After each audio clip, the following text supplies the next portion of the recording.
पति पत्नी की कहानी। देव नाम का एक व्यक्ति की शादी अरेंज मैरिज शालिनी के साथ हुआ था। दोनों की शादी अरेंज मैरिज होने के कारण वे दोनों एक दूसरे को पहले से नहीं जानते थे। शादी के बाद दोनों एक दूसरे को जानने का काम चालू हुआ। कुछ ही दिनों में दोनों एक दूसरे को अच्छी तरह से जल्दी से पहचानने लगे थे। जब दोनों में अच्छी तरह से पहचान हुआ, दोनों एक दूसरे को समझने लगे थे, तो देव को लग रहा था कि उसे बेहतर पत्नी मिली है, क्योंकि उसे पूरी तरह से समझने के बाद उसे समझ में आ गया था कि लव मैरिज करना कोई ज़रूरी नहीं है। अरेंज मैरिज में भी अच्छी पत्नी मिल जाती हैं। दोनों की नई नई शादी हुई थी, इसी कारण से दोनों एक दूसरे को अच्छी तरह से समझ देते थे।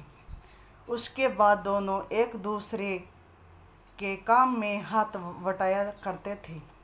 पति पत्नी दोनों में खूब ज़्यादा प्यार होने लगा था। अब उसकी पत्नी भी देव को समझ गई थी और उसे किसी भी प्रकार का कोई काम या किसी प्रकार की कोई सामान की ज़रूरत पड़ने से पहले ही उसकी पत्नी उसके सामने हाजिर कर देती थी।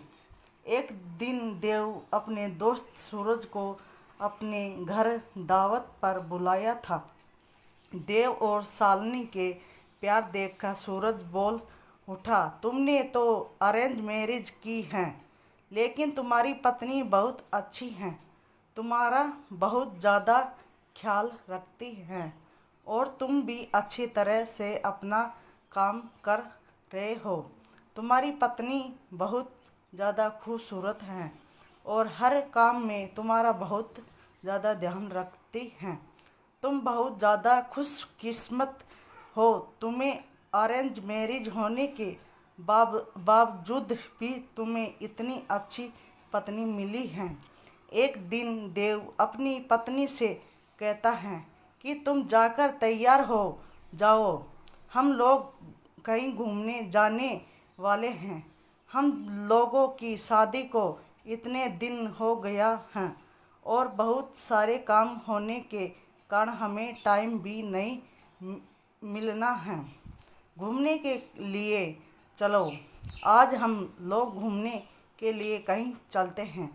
इतना सुनकर उसकी पत्नी शालिनी भी कहती हैं कि आपने तो बिल्कुल अच्छा कहा जी, बहुत दिनों से हम लोग कहीं घूमने नहीं गए। अच्छा हुआ आज आपने बोल दिया, हम लोगों का मन नहीं लग रहा था। चलो कहीं घूमने कर आते हैं। दोनों एक कार में बैठकर घूमने के लिए निकल पड़ते हैं। रास्ते में जब हवाई वे पर गाड़ी जाती है तो उसे एक बड़ी गाड़ी में टक्कर होने के कारण दोनों दुर्घटनाग्रस्त हो जाते हैं। देव को जैसे ही होश में जाता है, वह अपनी पत्नी को ढूंढने लगता है। तभी अपनी पत्नी को ढूंढते ढूंढते दूसरे कमरे में चले जाते हैं। यहाँ वह देखती हैं कि उसके सिर अथवा पैर में तो बहुत ज़्यादा चोट आई है। देव घबराकर डॉक्टर से पूछता है कि मेरी पत्नी की तबीयत ठीक है तो है क्या, वही सही हो जाएगी ना। तभी डॉक्टर कहता है कि तुम्हारी पत्नी की पैर की नसों में ज़्यादा खून निकलने के कारण पैर को काटना पड़ा है, वह नहीं चल सकती हैं। इतना सुनते ही शालिनी की आंखों में आंसू आ जाता है और कहता है कि मैं तो आपके ऊपर अब बोझ बन गया हूँ।